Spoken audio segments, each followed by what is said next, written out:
Thinking of installing solar? Before you spend hundreds of thousands of rupees, there's one calculation you must do yourself. It takes less than a minute and can save you from buying a system that's either too small or unnecessarily expensive. Let's calculate the perfect solar system for your home. Welcome to Finance Support System channel. Step 1. Calculate your current consumption. First, take out your electricity bill. Don't use just 1 month's consumption, because electricity usage changes throughout the year.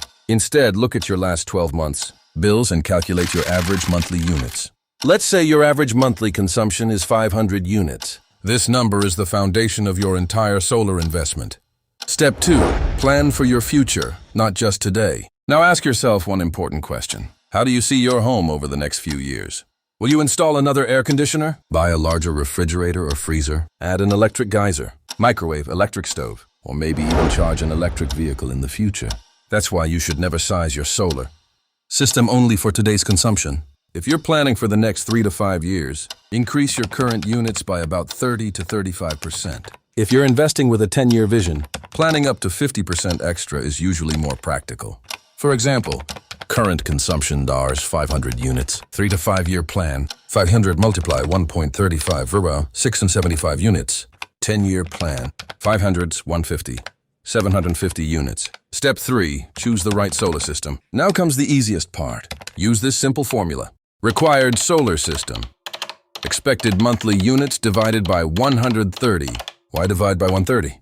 Because under normal conditions, 1 kilowatt of solar generates around 4.5 units of electricity per day, or approximately 130 units per month. Actual production will vary depending on your city's weather, roof direction, shading, and system efficiency. So, 675 units divided by 130 or 5 kilowatts. 750 units divided by 130 fires 6 kilowatts.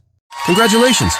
You now have a reliable estimate of the solar system that matches your family's needs. Bonus tip, don't overspend on batteries. One final tip, if you're considering a lithium battery, don't buy the biggest battery just because someone recommends it. Instead, study your electricity bill and estimate how many units you consume during peak hours, especially in the summer season. If your electricity provider adjusts exported and imported non-peak units through net metering, but peak hour units are billed separately, then a 5 to 10 kilowatt lithium battery, sized according to your peak hour usage, can be a smart investment. It lets you store solar energy during the day and use it during expensive peak hours, while also providing backup during power outages. Always remember, the best solar investment isn't the biggest system. It's the one that's perfectly sized for your family's future.